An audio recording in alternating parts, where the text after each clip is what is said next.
Justiniano. Con nosotros están Gustavo Guaire, él es periodista peruano radicado en Argentina ya desde 1987, nos conoce bien. Nicolás D'Alorso, licenciado en Ciencia Política, doctor en Ciencias Sociales. Y Octavio Loprete, que es abogado especialista en Derecho Canónico. Gracias a los tres por visitarnos. Muchísimas gracias, muy amable. A todos les pregunto, gran perfil de arranque, digo, gran perfil, gran presentación ante el mundo de León XIV, ¿no? Sin dudas, es un perfil que convoca distintas dimensiones que distintos sectores se pueden sentir identificados. Un papa norteamericano, pero con un trabajo misionero en América Latina, un pastor, pero también un hombre de la administración del Estado, un canonista, un estudioso del derecho canónico, un perfil que creo que logra poder dar continuidad al legado de Francisco con una búsqueda de la unidad. Yo creo que el mandato principal que le ha dado el Colegio Cardenalicio es continuar la senda de Francisco, pero manteniendo la unidad de la Iglesia, que esto es lo que en algún momento se temió. Entonces, me parece, si a Francisco, los cardenales en 2013, le dieron el mandato de reconstruir la crisis que se había desatado por la renuncia del Papa Benedicto, hoy al Papa León XIV le dan el mandato de dar la continuidad a esa senda iniciada por Francisco, pero con una atención especial en la unidad de la Iglesia. Más los escándalos, más la frialdad que había entre la Iglesia y la sociedad, ¿no? Gustavo, te voy a dejar para el postre. Ahora te voy a preguntar a Octavio. Habló de puentes, habló de paz y manejó muchos de los recursos lingüísticos, si se quiere, desde lo discursivo, que había utilizado Francisco, sobre todo en el tramo final de su pontificado.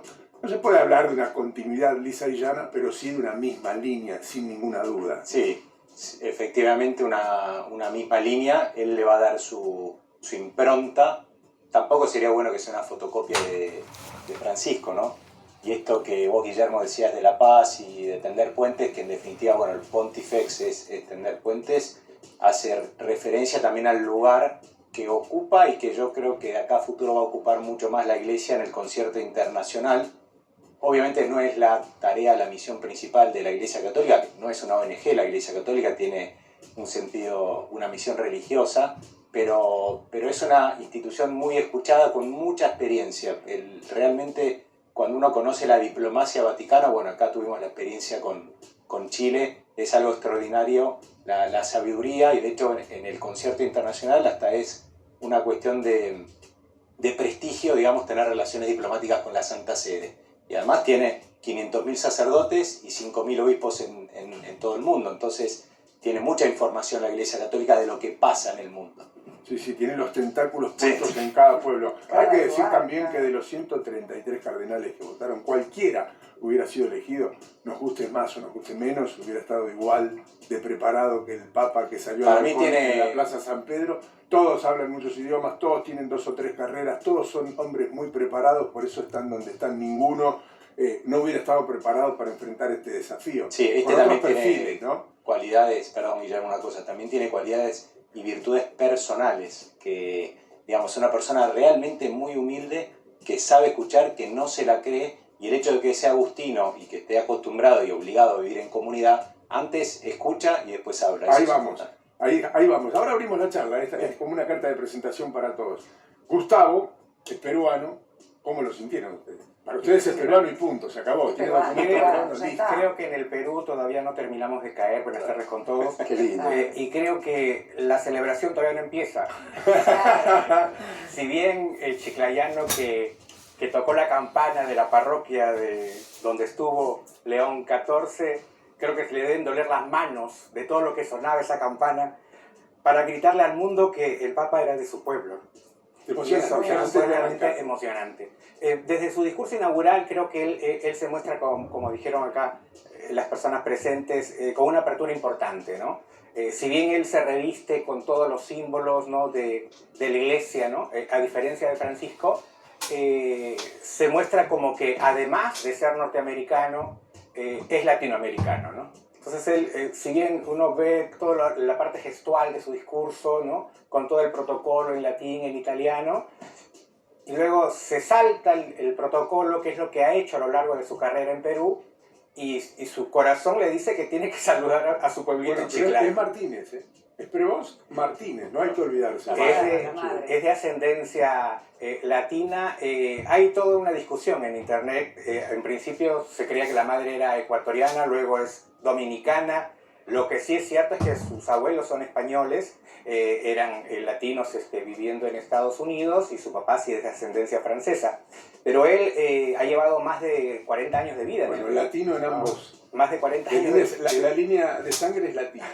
Y de hecho que él lo manifiesta todo el tiempo, ¿no? Lo manifiesta, él está orgulloso de haber sacado su DNI en el año 2015, él está feliz de mostrarle al mundo que come ceviche como cualquier peruano, que seguramente Seco de cordero. va a escuchar música peruana y va a mostrar seguramente muchos símbolos a lo largo de su pontificado relacionados con Latinoamérica.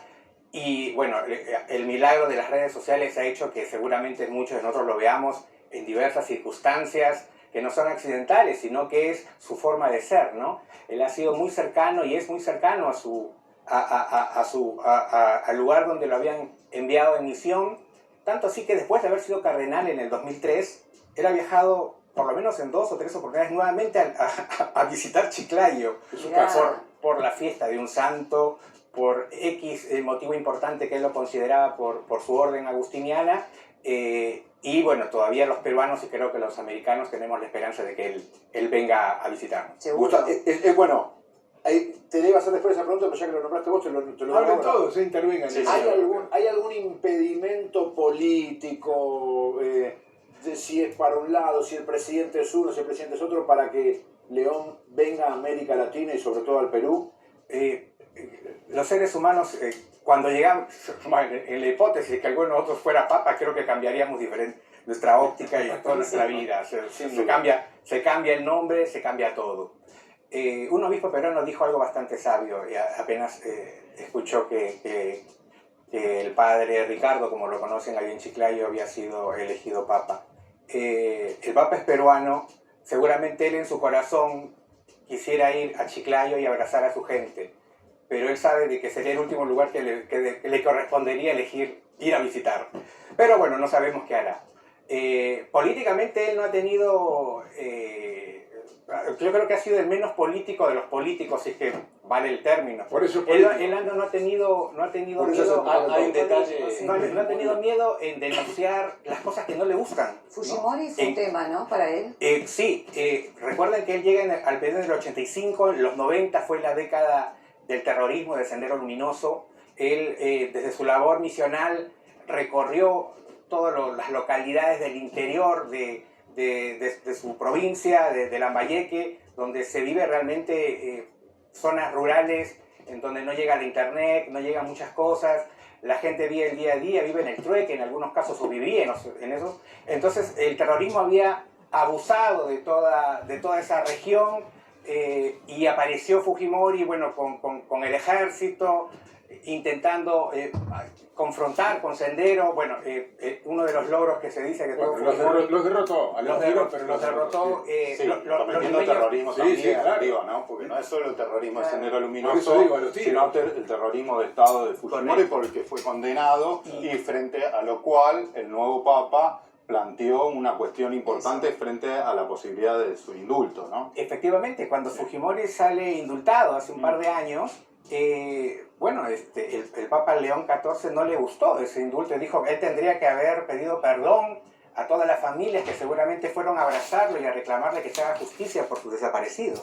Sí, habló como que fue solo un perdón genérico, digamos, Correcto. no desde el corazón, ¿no? A mí, yendo más al cónclave, a la elección, me parece extraordinario que 133 cardenales de los 5 continentes en 4 votaciones hayan convergido en... Y lo votaron 100. Dice que lo Se votaron habla 100, no ¿Qué iba a hacer sabemos. esa pregunta? ¿Qué significa? Y bueno, significa un gesto de unidad y que él pacificó. Pacificó y, como decían, buscó la unidad. De hecho, bueno, el lema episcopal de él, que ahora va a ser el lema oficial de la Santa Sede, hace mención a la unidad, hace mención a un comentario, un salmo de San Agustín, que habla de la unidad, ¿no? Ahora, de repente, ¿cómo la Iglesia Católica vuelve a tomar protagonismo? A partir de Francisco, porque hay que decirlo, lo que hizo Francisco, en la historia lo va a poner en su verdadero lugar, y se va a notar mucho con el paso del tiempo, que verdaderamente fue un quiebre en la Iglesia Católica. Pero déjenme hacer este análisis, a ver si me siguen.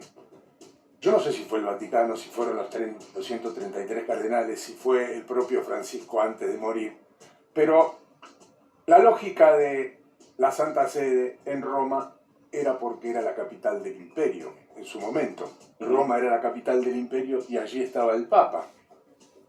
Luego fue la capital de la Iglesia, mas no la capital del imperio, durante 1500 años. El imperio hoy puede ser representado simbólicamente desde los Estados Unidos. No tenía la misma injerencia la Iglesia Católica en las decisiones, en las grandes decisiones del mundo, sin tener tanta penetración en el imperio, a pesar de que hay 70 millones de católicos en los Estados Unidos. Ahora, ¿cómo conformar al mundo con un papa estadounidense, de no ser que tenga el perfil de Prevost, en este caso de León XIV? Bueno, es un papa de corazón peruano, de sangre latina, nacido en los Estados Unidos, que generó una gran repercusión en los diarios norteamericanos una vez que fue elegido. Pasó a ser primera plana y un perfecto desconocido pasa inmediatamente a convertirse en un ciudadano estadounidense ilustre. Es imposible que este Papa León XIV no vaya a ser el más influyente en las decisiones políticas de los Estados Unidos en toda la historia del mundo. Y, por ende, es imposible que al ser interferencia o influyente en las decisiones políticas de los Estados Unidos, no sea muy influyente en las decisiones que después terminen impactando en el mundo. Ese es el análisis que quería hacer. ¿Qué análisis, digo? Estamos en un momento de reordenamiento del concierto de las naciones, ¿no? Estados Unidos está en una situación hegemónica, pero esa hegemonía está siendo cuestionada como nunca antes, o hace mucho tiempo que no. Un liderazgo muy polémico como el del presidente Trump, y Occidente ha buscado líderes, referencias en distintos sentidos, y Francisco se convirtió en el último tiempo en una referencia importante, no solo para conflictos bélicos, sino como una voz importante de los, como él llamaba, los descartados del mundo, de los que viven del descarte, los que viven de una cultura del inaceptable, descarte, sí. Los migrantes, los ancianos, incluso las personas alejadas de la iglesia. O sea, fue una voz incluso de las disidencias sexuales. Entonces, el rol del papado está en una vara muy alta también. Entonces, hay mucha expectativa de qué es lo que puede hacer Prevost en este escenario con un liderazgo, porque el rol de Trump es muy importante, porque Trump buscó intervenir en la interna de la iglesia norteamericana, que es una iglesia que estaba muy polarizada. Pero ahora viene un contraste para él. Bueno, y pero la imagen por inteligencia artificial de él disfrazado con la ropa papal generó mucho rechazo al interior de la iglesia católica, y yo creo que es un tema. Pero la publicó Trump. Sí, claro, en sus redes claro, personales. Sí. Y él intervino y dijo que su candidato era otro cardenal norteamericano. Digo, no es menor, digo. No, imagínense que Por eso digo que fue una jugada de ajedrez, insisto, no sé si de los 133 cardenales, si la pensó antes Francisco, si la pensaron juntos y salió de casualidad, pero el hecho de que sea un contraste ideológico a Trump y que sea estadounidense, aquellos que son protestantes, que son evangélicos en Estados Unidos, que no tenían a la figura del Papa como referencia, al ser estadounidense automáticamente lo toman como referencia. Estados Unidos va a vivir una situación similar a la que se vivió en Argentina, solo que lo que pasa en Argentina no impacta en el mundo, como sí impacta lo que pasa en el mundo. Pero la iglesia lo que católica en Estados Unidos. Dejemos que hablen todos un Pero en poco un para abrir contexto de guerra también, ¿no? Porque digo, ¿cuál es en esto, siguiendo un poco tu línea desde Estados Unidos, Trump, un contexto de guerra, Trump que quiere posicionarse como pacificador y tener un papa que justamente bogue también por la paz? ¿Esto puede influir en la política de Estados Unidos con respecto a la guerra al exterior? Vini va a polemizar. O sea, el hecho de que menos. polemice.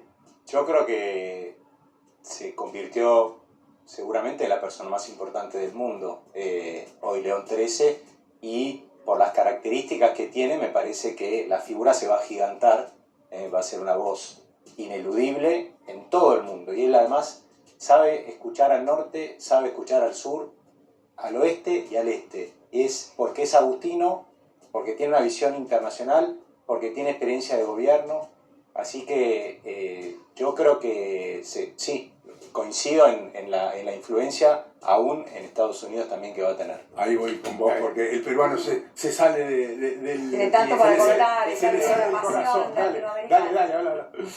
Yo creo que los 133 que estaban reunidos lo eligieron porque lo vieron peruano, no porque lo vieron de Estados Unidos precisamente. Él, su labor en Perú, sin lugar a dudas, fue lo que lo marcó al resto de cardenales, Sin duda. y eso fue la gota que, ¿no?, desequilibró la balanza. Explicar lo que sienten en Perú creo que es indescriptible, como lo dije al principio. Es la religiosidad popular, ¿no?, que se vive, el catolicismo en los peruanos, al menos los de mi generación, es totalmente diferente a la vida acá en Argentina. Es totalmente diferente. Imagínense que, bueno, mis sobrinos, las nuevas generaciones, todavía acuden a misa los domingos. Bueno, tal vez sea una familia típica peruana, pero es un pequeño ejemplo que marca cómo para el peruano ha significado que por fin el mundo mire a Perú, ¿no? Desde la religiosidad, Buenísimo. desde un representante que ha sabido escuchar a la gente, ¿no? Eso. Y que los representa. Y que tenemos la esperanza de que ahora sí la bandera de la justicia social por lo menos se muestre desde la experiencia que ha tenido con infinidad de personas, ¿no? Hay muchos ejemplos de su humildad y su cercanía. Cuando llega a Perú en el 85, siendo joven, un padre, un párroco... 30 años, te diría. Él hizo bocetos para edificar templos en lugares bastante humildes y no tenía ningún problema en ir y ayudar a construir. En la época de las pandemias, en la época de terremotos, porque bueno, el Perú es una zona sísmica, él no tenía ningún problema en reunir bolsas y ir con un auto que, a diferencia de otros obispos, el más humilde que uno puede imaginar, y él no necesitaba chofer, él solo iba y conducía, y si alguien le mandaba un mensaje en WhatsApp, te lo contestaba sin ningún problema. En las reuniones algunos dicen, ahí hay polémicas porque algunos dicen que él es de observar, reflexionar y actuar. No es muy discursivo. Pero ahora desde su rol de papa, obviamente Sí, pero lo van a Francisco obligar, también promovía eso. lo van a obligar a hacer. Y fue compadre de Hay que hablar la último de hija de eso, su Francisco. monaguillo. Sí, Su primer acólito, que lo ayudaba a hacer la misa, tuvo una hija y le dijo, padre, usted puede ser mi Es el compadre. padrino, sí. Ese padrino, Y es el sí. padrino y el acólito le puso el nombre de la madre del Papa Mildred. Yo me imagino, a todos les digo, por eso para mí es central lo que hablábamos recién sobre Estados Unidos, porque me imagino una situación similar a la que vivió el propio Francisco Bergoglio. Va al Parlamento de los Estados Unidos, va al Parlamento, lo aplauden de pie. Bergoglio, que era hábil frente a las masas, se para frente al Parlamento, abre sus manos y dice, acá estoy en la tierra de los libres y los valientes, como dice el himno de los Estados Unidos. Todos aplauden de pie e inmediatamente después empieza a hablar de la migración, de la venta de armas, Claro. de las manos manchadas con sangre. Ahora, una cosa es que la diga un papa argentino frente al Parlamento de los Estados Unidos, y otra cosa es un discurso similar frente a las mismas personas dicho por un papa estadounidense. Por más que tenga corazón peruano, digo, tiene otro peso, que hable de venta de armas con dinero manchado con sangre, ¿no? Sí, aparte, una cosa quería como puntualizar de tu análisis que me parece importante, es que la religiosidad en Estados Unidos es muy importante. Si uno va a ver las encuestas que se hacen en todo el mundo, en los países desarrollados, la opinión pública de Estados Unidos es la única de los países desarrollados que dice que Dios y que la religión es una parte central de sus vidas. Eso no sucede en Alemania, eso no sucede en Japón, eso no sucede en Gran Bretaña. En Estados Unidos, la mayoría de la población de Estados Unidos dice que Dios y que la religión es importante en sus vidas. Y el catolicismo tiene un rol importante, como vos dijiste, son 70 millones de creyentes católicos en Estados Unidos, es prácticamente el 25% de la población. nosotros en general tenemos una imagen de Estados Unidos como el país anglosajón protestante y por distintas migraciones, primero la de los irlandeses, los italianos, pero hoy la de los latinoamericanos. El catolicismo en Estados Unidos es muy importante y el vicepresidente de Estados Unidos es católico, el secretario de Trabajo es católico, la secretaria de Educación es católica, el secretario de Salud es católico. El gabinete de Trump tal vez es el más católico en la historia de Estados Unidos. Venimos de un presidente como Biden, que era católico practicante, y eso generó mucha controversia al interior del episcopado norteamericano sobre qué posición tener con Biden. Eso polarizó la iglesia norteamericana. ¿Por qué? Porque Biden era un católico que llegaba a la presidencia, pero estaba a favor del aborto, del derecho de las mujeres. Y eso genera una controversia si qué posición tenía que tener la iglesia norteamericana frente a eso. Y en ese sentido, el Papa Francisco tuvo una posición no condenatoria a Biden.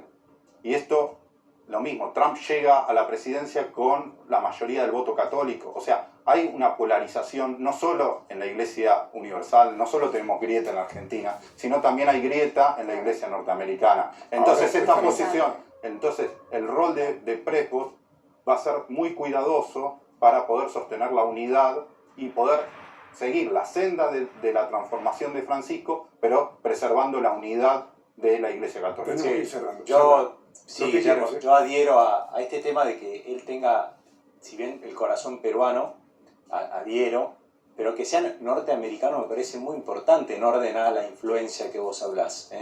Y él también es norteamericano, nació en Chicago, donde se originó el sindicalismo, de hecho toma el nombre de León, es hijo realmente de su historia, de una Más del sur de Chicago, un Por eso, suburbio, bueno, sí. entonces, y realmente es algo, yo creo que tiene un perfil extraordinario. Extraordinario. Este Papa, estoy muy contento. Coincido con vos. Cerra vos porque sos el peruano. Sí, también. por favor. No puede cerrar otro. Como el Papa. Bueno, hoy a las 10 de la noche es un chivo en Chiclayo, va a ser una fiesta.